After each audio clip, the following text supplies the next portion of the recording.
Hi everyone! In this video, we are going to be reading Corduroy by Don Freeman. This is one of my favorites.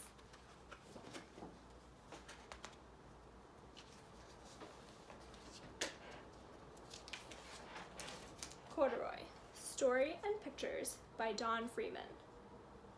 This means that he wrote the words, he's the author, and he drew the pictures, which we call the illustrator. Corduroy is a bear who once lived in the toy department of a big store. Day after day he waited with all the other animals and dolls for somebody to come along and take him home.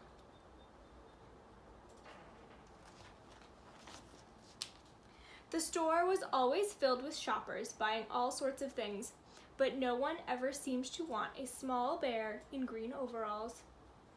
Then, one morning, a little girl stopped and looked straight into Corduroy's bright eyes. "Oh, Mommy," she said, "look, that's the very bear I've always wanted." "Not today, dear," her mother sighed. "I've spent too much already. Besides, he doesn't look new. He's lost the button to one of his shoulder straps."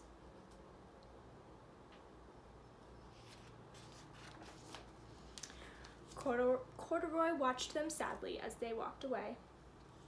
"I didn't know I'd lost a button," he said to himself.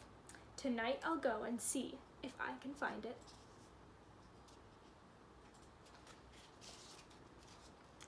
Late that evening, when all the shoppers had gone and the doors were shut and locked, Corduroy climbed carefully down from his shelf and began searching everywhere on the floor for his lost button.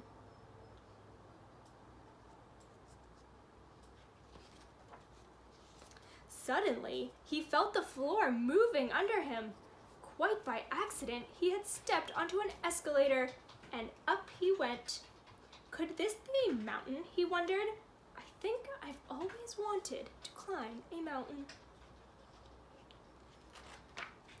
He stepped off the escalator as it reached the next floor, and there before his eyes was a most amazing sight. Tables and chairs and lamps and sofas and rows of beds. "This must be a palace," Corduroy gasped. "I guess I've always wanted to live in a palace." He wandered around admiring the furniture. "This must be a bed," he said. "I've always wanted to sleep in a bed." And up he crawled onto a large, thick mattress. All at once, he saw something small and round.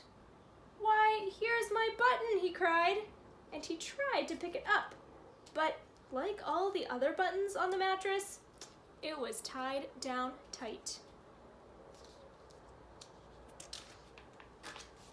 He yanked and pulled with both paws until pop! Off came the button, and off the mattress Corduroy toppled, bang, into a tall floor lamp. Over it fell with a crash.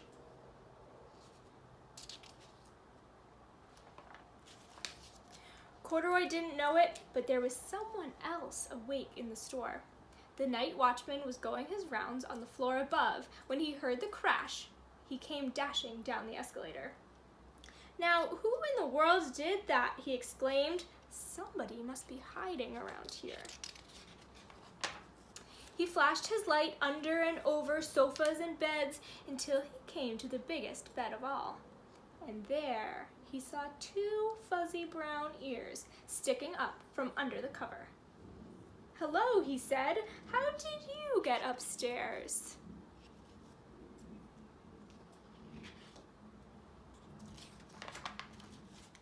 The watchman tucked Corduroy under his arm and carried him down the escalator and set him on the shelf in the toy department with the other animals and dolls.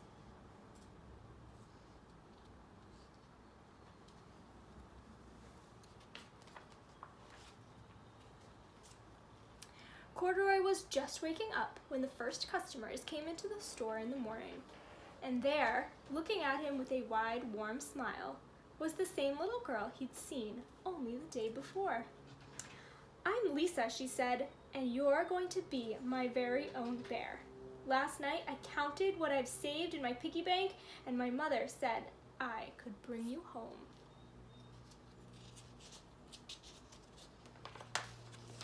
"Shall I put him in a box for you?" the saleslady asked. "Oh, no thank you," Lisa answered, and she carried Corduroy home in her arms. She ran all the way up 4 flights of stairs into her family's apartment and straight to her own room. Corduroy blinked. There was a chair and a chest of drawers, and alongside a girl-sized bed stood a little bed just the right size for him. The room was small, nothing like that enormous palace in the department store. "This must be home," he said. "I know I've always wanted a home." Lisa sat down with Corduroy on her lap and began to sew a button on his overalls. "I like you the way you are," she said, "but you'll be more comfortable with your shoulder strap fastened." "You must be a friend," said Corduroy. "I've always wanted a friend." "Me too," said Lisa, and gave him a big hug. I hope you enjoyed this read aloud of Corduroy, and I'll see you in the next video. Bye everyone!